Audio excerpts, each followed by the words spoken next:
weeks ago, my bubby, which is my grandmother on my father's side, asked me if I've ever done a video on wet orgasms. So I thought to myself, wet orgasms? Do you mean squirting? And she said yes. And it's kind of a funny thing for your grandmother to ask you about, but I thought to myself I should make a video on squirting because it is kind of a controversial topic in the sex therapy world. I'm not a sex therapist yet. I'm in a clinical psychology doctor program studying to be a psychologist with a private practice, and I'm going to get my sex therapy certification, and I'm doing a lot of research kind of to prepare me for that and sharing it with the world.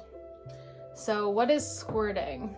So pretty much during sexual stimulation, some women, females, they report a discharge of noticeable amount of liquid through the urethra, and this is called squirting. And some people call it female ejaculation. Some people argue that they aren't the same thing, but for the sake of this video, we're just going to use them interchangeably. The amount that a woman generally squirts, so to speak, and how often she squirts has to do with a lot of variables, such as how horny she is. So if she's like very, very turned on, then it's more likely to happen. And it also has to do with her anatomical and pathophysiological dispositions, which makes me sound very smart. But I'm just repeating what I've been hearing from other sexologists. So their words, not mine. Those are very fancy words. It's also true that these variables, such as like how horny she is and other factors, also have a contribution to vaginal lubrication, which is different. Vaginal lubrication is when a woman gets turned on, there's lubrication around the vaginal area and inside that kind of helps with intercourse not being as painful. A lot of women struggle with vaginal dryness when they get older post-menopause. So basically, vaginal lubrication is very important, but it's different than squirting, and most women aren't actually able to squirt. Approximately 10 to 50% of women report being able to squirt, and you have to have a vulva. And what I should say is individuals able to squirt, not just females, because there are some individuals who have vaginas that don't actually identify as female. So if you are a transgender individual, for example, and you have a vulva and you squirt, that wouldn't be female if you actually consider yourself male.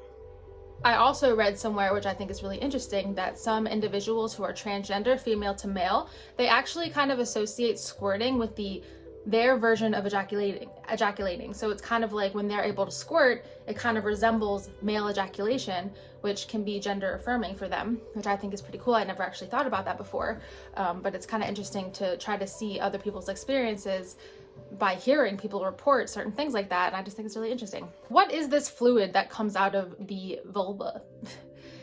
It isn't pure pee. There is some pee in there, but it's not pure pee. It's rather a combination of urea, uric acid, and creatinine, and it is released by the Skene's gland, which sits in the lower end of the urethra. And according to a doctor named Engel, it's usually from G-spot stimulation or clitoral stimulation, or a combination of G-spot and clitoral stimulation. As I've talked about before, I am not sure if I like to use the term G-spot because it's actually controversial whether or not G-spots actually exist. According to a lot of sexologists, the Skene's gland, G-spot, and urethral sponge are all located in roughly the same area of the body. And they say that if you stimulate one thing, you are likely to stimulate them all. And if you stimulate the Skene's gland, sometimes folks like to squirt. Sometimes individuals squirt. But like I've mentioned in other videos, and I've heard Dr. Ruth talk about this a lot, not every woman actually has a G-spot that can be accessed. Everybody has a different anatomy. And sometimes you are shaped in a certain way that doesn't allow you to access this magical area. So if you're somebody that gets off from clitoral stimulation and you don't have this like magical area where when you get stimulated or penetrated from the inside, you feel an orgasm, that's totally fine. So I feel like it might be fair to assume that individuals who can orgasm from internal penetration are the ones that are more likely to squirt, but there are some women that can squirt from clitoral stimulation, so you never know. And a lot of people, they report that they have to pee right before they squirt, so that makes a lot of people feel like squirting is just pee, which is a controversial thing. Based on a lot of studies and research, it's not all pee. It's recommended by sexologists to sometimes put down a towel or put down a waterproof throw, just in case, if you know that you're going to squirt a lot, or have sex in the bathtub. A lot of people can actually squirt on their own, so if you want to masturbate and you know that you're a squirter, you want to squirt, It's recommended to do it in the bathtub because you don't have to worry about any messiness or having to clean up anything. And there are some positions that can actually be helpful for those who want to squirt or want to squirt more often, or do squirt and just like want to keep it going.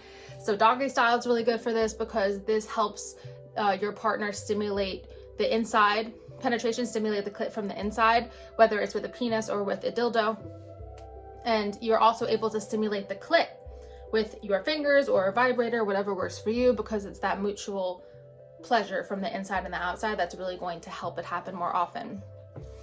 And another good way is to have someone go down on you and use fingers. It could be 1 to 3 fingers, and it's good to have them curl it towards your belly button and move them in like a come hither motion, as they say, whatever that looks like to you. And make sure that if you're the one that's giving the person the pleasure, pay attention to if they're enjoying it.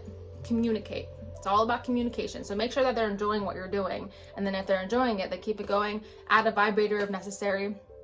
And if you're alone and you want to squirt all by yourself, make sure that you relax first. You want to like warm yourself up by touching yourself. Foreplay by yourself, always a good idea. Why not?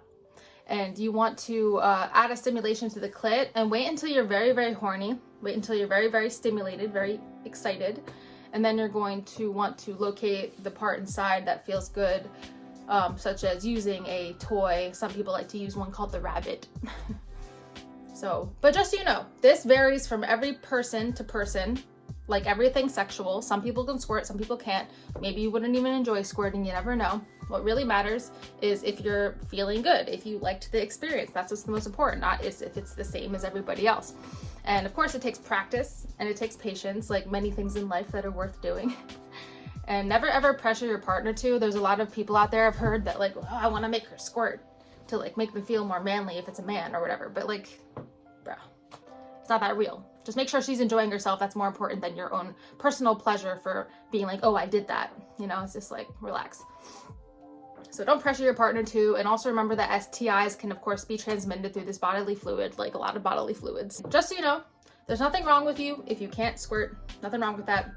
And just if you are able to experience pleasure, celebrate that. And if you're still not able to experience pleasure from sex, then keep trying, don't give up. Maybe talk to a sex therapist and they can help you figure out how to get into that comfortable state.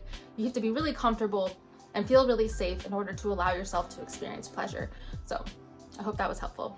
Just so you know, if you squirt and you still want to keep doing stuff, you don't have to stop there. You can still continue. A lot of people like to have multiple orgasms. Some people don't, but some people do. So once you squirt, you can keep going. Same with a lot of men that have a shorter refractory period. So that is what I found on squirting. I put some links below if you want to check out some more research and resources on squirting and the studies that I mentioned. And if you are comfortable, maybe you can share whether or not you've squirted. I know that's kind of personal, but if you feel like being open and having a conversation about it, I would love to hear about your female ejaculation experiences. Thank you so much for watching this video. Please don't forget to like and subscribe, turn on bell notifications if you're enjoying my content. Also check out my TikTok and follow me on Instagram. And thank you so much. I'll see you in the next video. Bye.